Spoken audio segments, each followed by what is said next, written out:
Shalom, silakan duduk Bapak Ibu. Selamat datang di bulan kasih karunia yang luar biasa. Amin.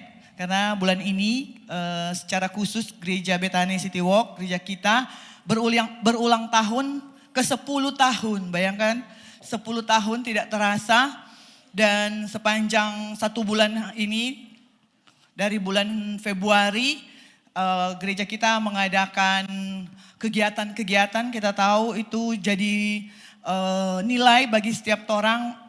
Awal 1 bulan kemarin itu kita berbagi kasih lewat bagi donor darah dan sembako pada orang yang membutuhkan. Dan kedua, kita membangun kebersamaan nilai jemaat, ada jalan sehat, olahraga Zumba. Jadi itu juga penting dalam setiap orang untuk terhubung di komunitas ya.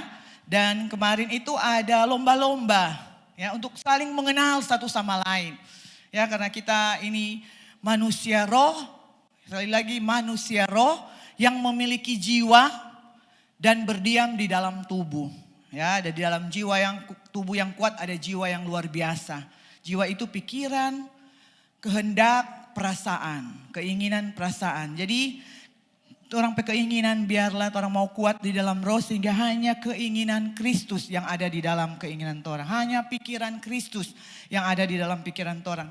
Hanya kehendak Kristus yang ada dalam kehendak orang. Sehingga tubuh ini mengekspresikan tujuan Tuhan, rencana Tuhan, pekerjaan Tuhan. Ya, waktu minggu itu games, ada tenis meja, fun games ya, dan BCW Idol. Jadi ada lomba singers ya, menyanyi, solois.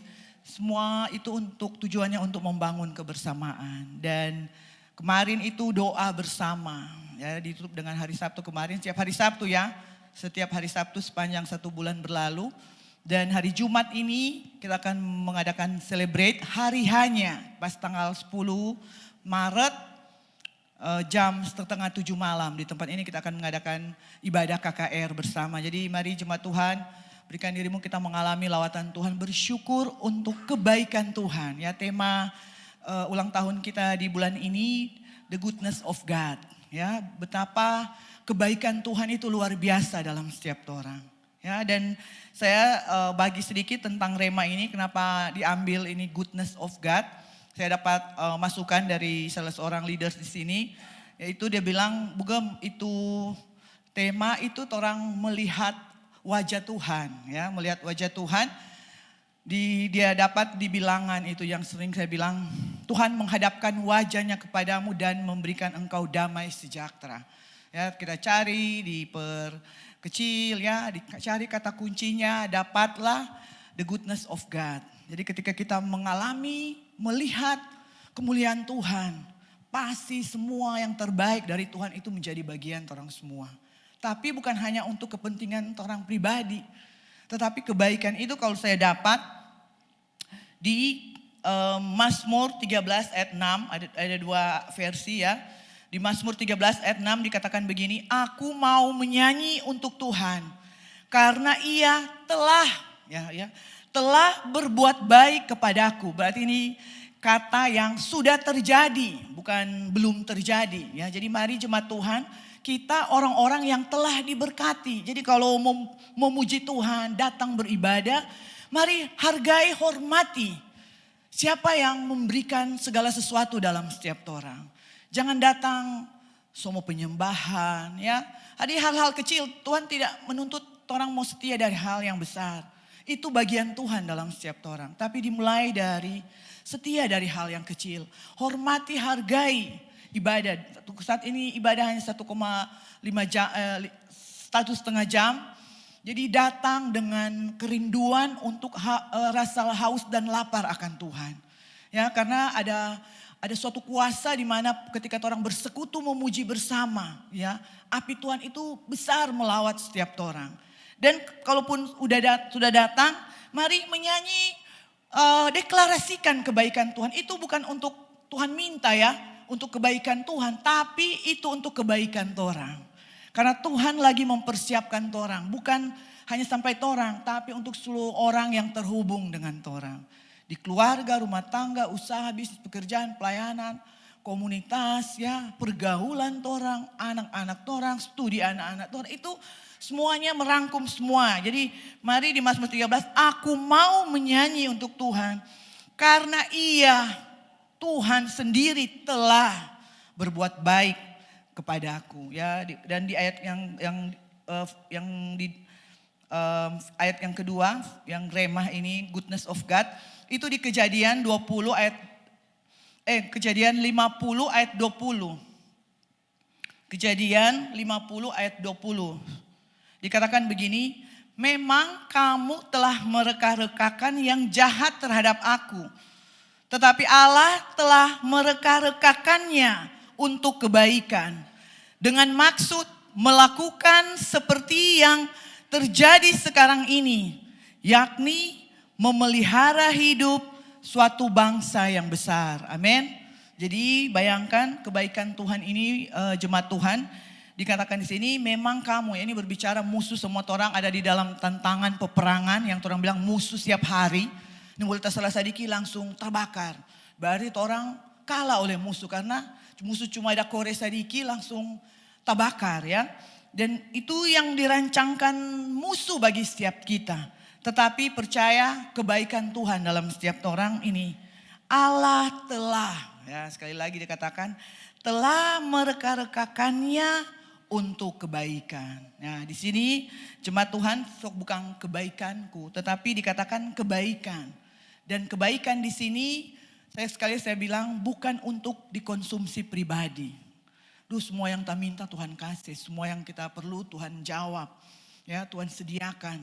Tetapi kebaikan sini adalah orang jadi berkat bagi banyak orang. Jadi kebaikan di sini kebaikan Tuhan yang dinyatakan bagi orang untuk orang jadi berkat bagi banyak orang. Dengan maksud melakukan. Jadi ada maksud kebaikan Tuhan dalam setiap orang. Jadi jangan pakai sendiri, semua ada maksud. Di dalam keluarga, rumah tangga, usaha, pekerjaan, plan, semua ada maksud. Bahkan gereja ini 10 tahun itu ada maksud Tuhan. Kalau tidak ada tujuan Tuhan, lelah orang cuman tidak ada tujuan. Cuma yang ini. Tetapi semua ada maksud dan tujuan kebaikan Tuhan dalam setiap orang. Jadi karena Tuhan tidak pernah melihat hal yang negatif, tidak pernah memikirkan pikiran yang negatif, tidak pernah ada perasaan yang salah, tidak ada pernah keinginan yang salah, yang melenceng, tetapi Dia penuh dengan kebaikan. Ya, kita semua mari kita sadar, lihatlah, belajar, orang semua melatih ya, ibadah juga orang latih beribadah, latih berdoa, latih tidak datang terlambat, menghormati kesempatan waktu yang Tuhan berikan. Karena waktu itu tidak bisa dibayar dengan uang. Waktu itu adalah kehidupan orang. Jadi kalau orang manage, berarti orang sementara memanage kehidupan orang yang berkualitas. Nah itu terlihat. Jadi dengan maksud melakukan seperti yang terjadi sekarang ini, memelihara hidup suatu bangsa yang besar. Amin. Kitalah orang-orang yang jadi berkat bagi bangsa-bangsa. Ada suku, di sini ada macam-macam suku, bahasa, bangsa. Yaitu bangsa Indonesia tapi banyak suku ya, banyak bahasa. Jadi kita akan Tuhan pakai di generasi ini untuk memelihara kehidupan Kristus ya. Di dalam generasi ini ya, itu tema yang saya dapat. Jadi bersyukur untuk kebaikan Tuhan 10 tahun Tuhan pakai gereja ini dibangun, dimulai dari tidak ada sama sekali ya. Saya ingat FA itu cuma 2-3 orang ya begitu, dan mulai terjadi pertambahan ya. Waktu itu saya masih, karena saya belum terlalu mengerti, saya ada di dunia usaha, jadi pikiran saya masih pikiran cari untung ya, dalam tanda kutip cari untung. Jadi supaya kita diberkati kita mesti melayani, kita mesti memfasilitasi. Waktu itu saya dikasih di rumah ngane jadi waktu itu di GPI parkiran itu dibikin pos PI. Jadi memfasilitasi supaya kita usaha itu diberkati. Jadi Tuhan tahu orang keinginan waktu saat itu ya, Tuhan tahu ya. Sampai saya Tuhan betapa malu dulu motivasi cari untung ya. Kasih ini supaya usaha saya diberkati. Tapi seiring perjalanan waktu saya mulai mengenal. Bahkan ada jemaat yang lihat ketika saya masih sudah melayani 1 bulan ke 2 bulan, saya masih fokus di pekerjaan. Akhirnya saya mendapatkan kerugian yang tidak untung yang kudapat, tapi kerugian yang besar 2 kali lipatnya. Itu udah membuat saya bilang, Tuhan ampuni karena saya masih mendua hati ya. Waktu mendua hati dan saya masih mengejar keuntungan secara keinginan daging. Tetapi itu pembelajaran yang luar biasa bagi saya untuk saya semakin mengalami pengalaman hidup bersama dengan Tuhan. Jadi enggak boleh ini. Saya berjanji tidak lagi Tuhan. Karena saya dipermalukan, sudah dipermalukan, rugi lagi. Hampir diancam kata mau masuk penjara 1 minggu. Tuhan, cuman karena saya mengikuti apa yang saya mau. Jadi tapi semua itu pembelajaran dan saya percaya Tuhan inginkan saya mengerti kehendak Tuhan, ya, isi hati Tuhan. Ada tujuan yang Tuhan taruh di dalam setiap kehidupan orang masing-masing. Dan itu yang menjadi rema, jadi biar hidup orang banyak sekali mengalami kebaikan Tuhan. Mungkin waktu itu saya tidak lihat kebaikan, tapi hari ini saya bilang, Tuhan terima kasih untuk kebaikan Tuhan yang Tuhan anugerahkan. Bagi saya Tuhan memproses saya lewat cara hidup saya, gaya hidup saya, cara saya memanage, ya. Pola saya Tuhan mengubahkan dan tak percaya dikatakan tadi lagu menjadikan semuanya baru. Amin.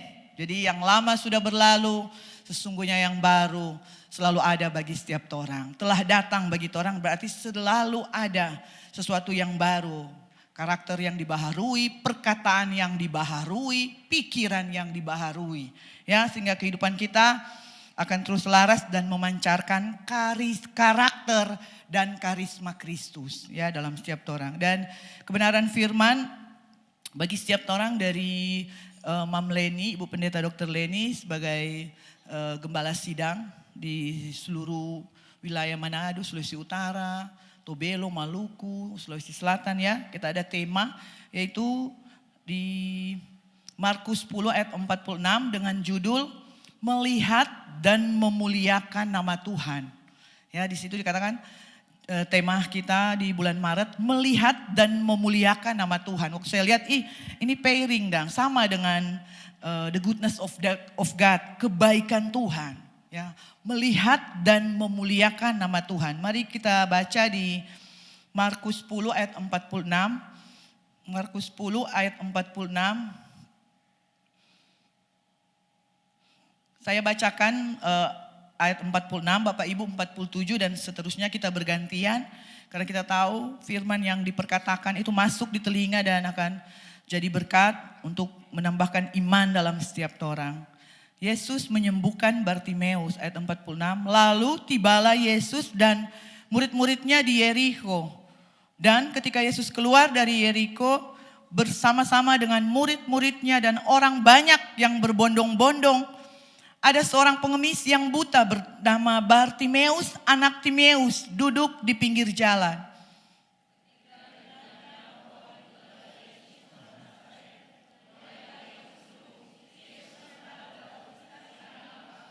Banyak orang menegurnya supaya ia diam. Namun semakin keras ia berseru, "Anak Daud, kasihanilah aku."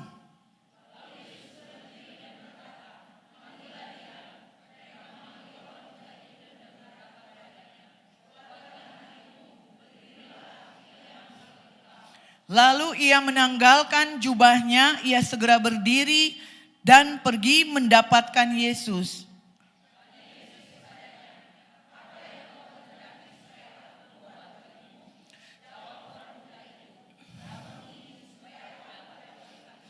Lalu kata Yesus kepadanya, "Pergilah, imanmu telah menyelamatkan engkau." Pada saat itu juga melihatlah ia. Lalu ia mengikut Yesus dalam perjalanannya. Jadi ini seorang pengemis yang buta lagi ya. Dan kalau kita lihat ini Yeriko ini bukan tujuan perjalanan Yesus. Dia hanya melintasi, jadi hanya melewati. Jadi waktu Yesus datang di Yeriko ini banyak orang. Karena pada masa itu kalau saat ini Yesus itu lagi viral. Jadi seluruh dunia gempar dengan pribadi Yesus. Jadi ini viral dan pengemis yang buta ini juga tahu tentang Tuhan Yesus, tapi dia hanya mendengar, ya, karena dia buta, ya, secara jasmani dia buta, jadi dia hanya mendengar. Ya, mungkin hari-hari ini ada bapak ibu yang hanya sekedar, iyo kenal Tuhan, dengar Tuhan, tapi tidak pernah melihat. Ya, hari ini biar sesuatu yang dibukakan di kebenaran ini membukakan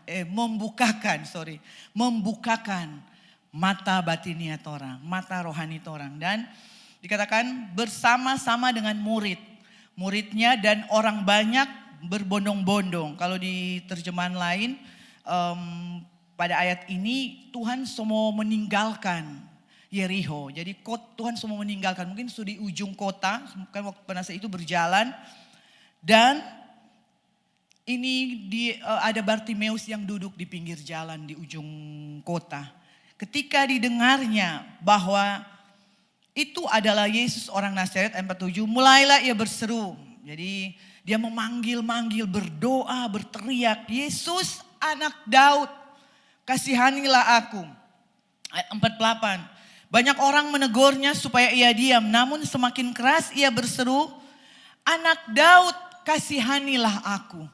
Nah, ini suatu dua kali, kalau sesuatu yang diulang dua kali berarti itu sangat penting, yang sangat perlu, sangat dibutuhkan. Ya, seperti kalau saya telepon kadang kalau tidak dikenal, saya tunggu. Siapa ini kan? Nak bawa WhatsApp, nak telepon. Oh, dua kali. Kalau dua kali, oh ini penting ini telepon. Harus diangkat.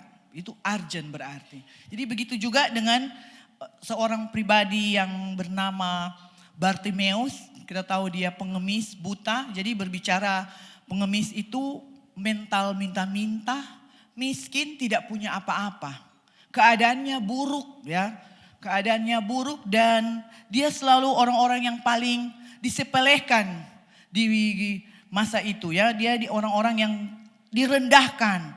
Ya, mungkin dia dibully, ya, dihina, tidak dianggap. Itu yang dikatakan tentang pengemis buta. Tetapi ketika dia, karena viral, dia mendengar Tuhan. Di sini dia bilang gini, dia berteriak keras, bayangkan sampai 2 kali. Hasutan orang pun yang bilang, badiam ngana, badiam. Dia tidak hiraukan. Karena dia tahu, dia memiliki keyakinan dan teguh, Yesus itu pasti akan memberikan dia belas kasihan. Jadi suara yang kedua itu betapa dia sangat memohon. Tuhan, biarlah belas kasihanmu ada padaku. Jadi ini datang dengan suatu iman yang teguh, ya, suatu pengenalan dan kerendahan hati yang sungguh-sungguh di hadapan Tuhan. Biarlah ini Bapak Ibu menjadi bagian orang, bukan hanya sekedar orang berdoa. Tapi tidak dengan hati yang tulus, yang sungguh-sungguh mencari Tuhan. Tetapi mari dengan melepaskan semua, ini dikatakan di ayat 50, dia melepaskan jubah pengemis. Ya, itu berbicara dia lepaskan mentalitas minta-minta, miskin, lemah, buta. Karena dia tahu ada suatu kebenaran yang akan membangkitkan, menghidupkan dia, menyelamatkan dia. Jadi Bapak Ibu jangan pegang masa lalu kita, ya, yang buruk, mengingat-ingat apalagi, ingat-ingat kesalahan orang lain, ya. Semua itu mari lihat semua dari cara pandang Tuhan. Bahwa orang semua ini berharga di mata Tuhan. Dunia mungkin melihat orang, tidak memandang orang atau sebelah mata, tidak menganggap orang. Tetapi mari Tuhan Yesus sangat memperdulikan kita. Tapi ada bagian yang harus orang lakukan. Datang dengan rasa haus dan lapar akan Tuhan. Panggil namanya, serukan namanya. Tuhan biar belas kasihan, jangan gengsi Bapak Ibu, ya. Gengsi mau maju berdoa, ya jangan. Karena orang akan terhubung. Kairos Tuhan itu ketika Tuhan lewat, waktu itu lewat kita tidak akan mendapatkan apa-apa. Tapi seperti orang yang berbondong-bondong. Mereka dekat mengikuti Yesus tapi mereka tidak mendapatkan apa-apa. Padahal semua orang pasti punya kebutuhan. Ya, mungkin hanya ini pengemis ini yang mungkin paling mencolok, ya. Dan dia tahu hanya Tuhan sumber jawaban dari setiap kebutuhannya. Dan dia memerlukan suatu mujizat, dia tidak minta uang, ya. Dikatakan di ayat 51. Coba ayat 51 dikatakan begini. Tanya Yesus kepadanya, apa yang kau kehendaki supaya aku perbuat? Ya, di ayat 50 kan, lalu ia menanggalkan jubahnya, Ia segera berdiri dan pergi mendapatkan Yesus. Dikatakan ayat 49 ya. Lalu Yesus berhenti, bayangkan 2 kali panggilannya, teriakannya itu didengar. Dan Yesus berkata, panggillah dia. Mereka memanggil orang buta itu dan berkata kepadanya. Bayangkan orang yang dulu, kadang Bapak Ibu orang jangan terlalu fokus dengan suara-suara netizen. Waktu orang cari Tuhan, orang yang jadi penghargaan jangan. Tapi setelah orang mendapatkan perkenanan Tuhan, ya mereka justru mendukung, kuatkan ngapai hati. Tuhan dah panggil pangana, mau menghadap. Jadi berarti kan tidak labil suara-suara netizen. Jangan didengar, mari hanya dengar suara Tuhan. Ya, saya selalu belajar. Oh, berarti jangan dengar komentar orang, para netizen, followers. Ya, mari dengar apa kata firman Tuhan. Karena komentar followers hari ini dia berkata lain, besok lain. Sama yang politik ini, kemarin teman, sekarang musuh. Ya, kemarin musuh, sekarang teman. Jadi mari orang dengar apa kata Tuhan sehingga orang berjalan dalam kehidupan yang penuh dengan kepastian. Ya, Yesus berhenti dan panggil dia. Mereka memanggil dan berkata, kuatkan hatimu, berdirilah, ia memanggil engkau. Lalu ia menanggalkan jubahnya, ia segera berdiri dan pergi mendapatkan Yesus. Ayat 51, tanya Yesus kepadanya, apa yang kau kehendaki supaya aku perbuat bagimu? Jawab orang buta ini, Rabuni, ini bahasa asli di sana itu berbicara my Lord, my Master, orang yang paling tinggi di atas guru. Ya, ini yang tadi Mam katakan. Jadi betapa dia sangat menghormati, memanggil Tuhan dengan perkataan yang paling terhormat pada masa itu. Jadi saya bilang tadi makanya hormati kehadiran Tuhan dalam setiap orang. Hormati persekutuan ibadah kita. Jadi jemaat Tuhan di Bethany City Walk orang-orang yang bernilai ya. Karena ada ini nilai terpanjang besar-besar orang yang berintegritas ya. Pasti sonak mau melakukan kesalahan paling tinggi juga 2 kali. Ketiga kali sudah lalu leh. Jangan ulang-ulang kesalahan yang sama. Ya, jangan ulang-ulang karena tompe kehidupan ini tidak akan mau ulang-ulang. Waktu itu tidak akan terulang. Walaupun sama dengan kemarin tapi itu tidak akan terulang. Jadi mari jangan lakukan kekeliruan yang sama. 1 kali boleh Tuhan kasih kesempatan. Oke. Tapi kalau ketiga kali Tuhan semua bilang aduh memang subal ya. Jangan. Hati-hati jangan akhirnya orang merasa benar di hal yang orang pikir itu benar. Ya. Jadi mari jemaat Tuhan karena setiap hari itu ada pertumbuhan. Setiap hari kita makan jasmani, minuman jasmani. Begitu juga itu akan menambahkan sesuatu yang baru dalam orang. Kalau tidak makan mengurangkan tenaga, lemah letih lesu. Begitu juga dengan kehidupan roh orang. Selalu ada yang baru yang Tuhan kasih. Penyediaan, tahun ini tahun penyediaan.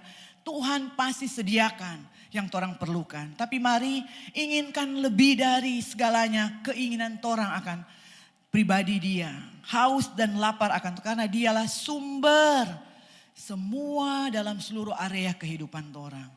Ketika lemah, sumber kekuatan, sumber pertolongan, sumber pengharapan, sumber kesembuhan, ya, sumber berkat, ya itu semua sudah mencakup. Jadi Tuhanlah sumber segala yang orang perlukan. Dan dikatakan Rabuni supaya aku dapat melihat. Ini dia bilang, Tuhan biarlah belas kasihanmu ada bagiku untuk menyembuhkan aku. Jadi dia tidak minta Tuhan kita kasih rumah. Ya mungkin waktu itu pengemis kan tidak ada rumah.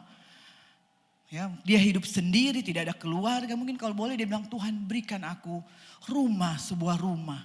Tetapi dia minta apa yang paling dia butuhkan saat itu. Dan itu bukan hanya untuk kepentingan dia. Tapi untuk kepentingan kerajaan Allah. Jadi jemaat Tuhan, mintalah apa yang akan Tuhan pakai di hidup kita untuk jadi berkat bagi banyak orang. Otomatis jangan pikirkan kebutuhan orang. Tuhan pasti sediakan. Ya, jadi dia minta sesuatu itu supaya aku dapat melihat. Lalu kata Yesus kepadanya, pergilah, imanmu telah menyelamatkan engkau. Jadi ternyata permintaan orang itu berhubungan langsung dengan tompe iman. Ya, jadi kalau orang minta itu Tuhan lihat, itu sesuai dengan imannya enggak? ngana minta untuk ngana bagi sendiri. Ya. Jadi iman torang itu bermaksud dengan apa yang torang minta doakan di hadapan Tuhan. Pada saat itu juga melihatlah ia. Bayangkan kalau orang meminta dengan iman ya, yang sesuai dengan apa yang Tuhan inginkan, yaitu untuk kepentingan kerajaannya.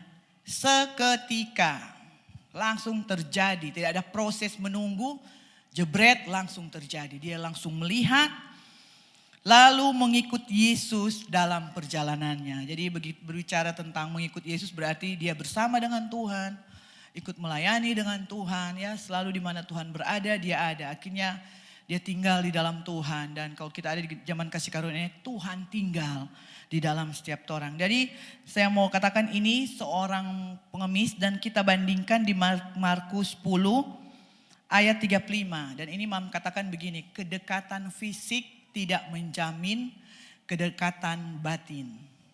Ya, jadi mari semua orang, bukan apa yang dilihat orang yang menentukan, tetapi apa yang dilihat Tuhan. Kita lihat di ayat 35, mulai dari ayat 35 ini tentang permintaan Yakobus. Ini di Markus 10 tetap ya.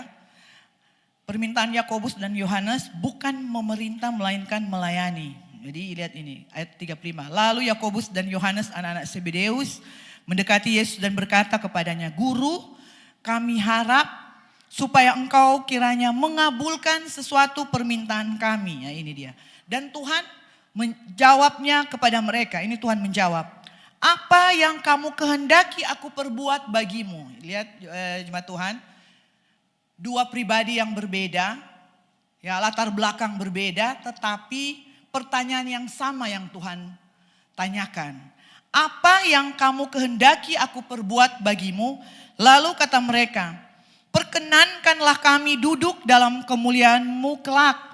Yang seorang lagi di sebelah kananmu dan yang seorang di sebelah kirimu." Bapak Ibu, ini murid-murid Tuhan, bayangkan. Berarti orang-orang yang so tinggi rohani ya, mari semua jangan saling menghakimi ya. Tinggi rohani, tahu segala sesuatu, melakukan mujizat, ini dia.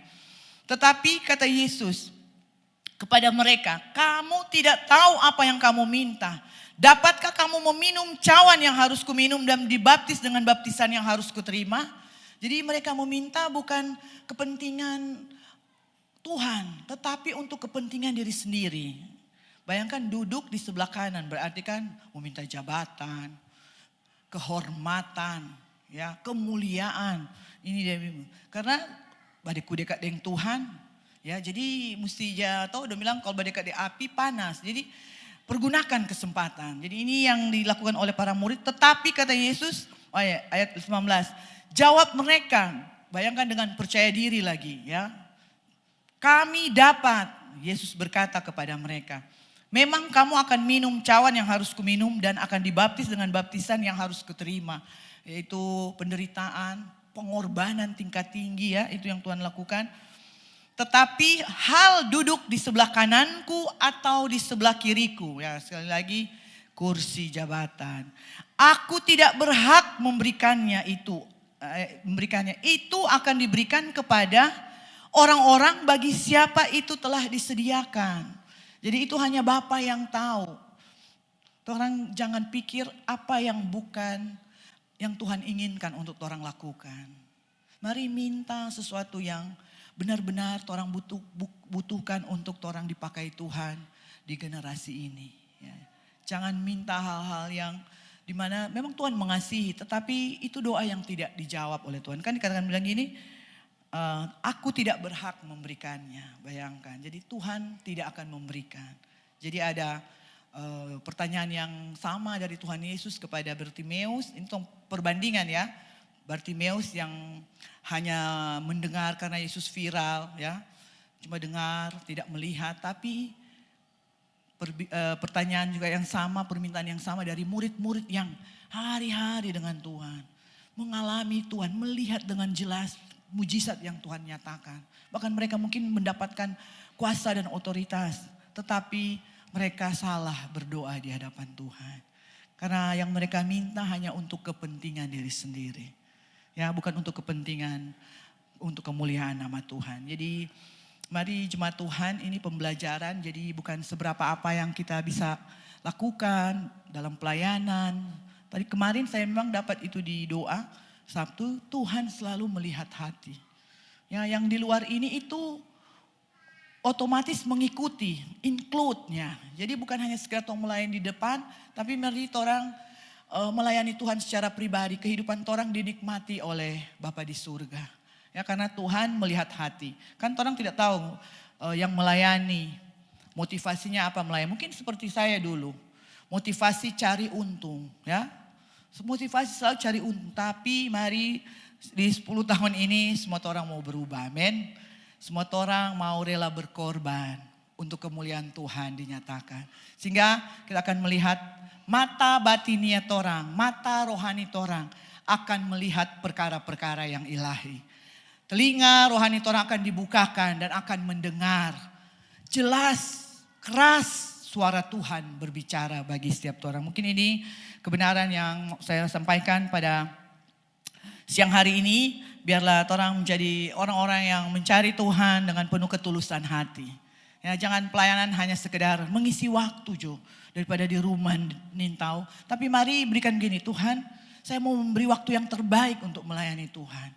Saya mau memberi waktu yang terbaik untuk melayani suami. Ya, jangan cari untung. Pergi menjalani hidup hanya sekedar yang penting dapat doi. Ya. Karena uang itu hanya ada di dunia tapi tidak berdampak kepada kekekalan. Jadi fokus kita kepada siapa, motivasi kita di mana, itu yang menentukan. Motivasi kita apa? Apa kita hanya untuk supaya saya sehat, segar bugar? Tuhan bilang itu kasih yang setelah, itu katakan telah kita kasih, kiapa ngana mau cari leh. Jadi kiapa orang mau cari leh apa yang Tuhan sudah kasih. Berarti kan buang energi, buang waktu. Buang segalanya, buang tumpah kehidupan.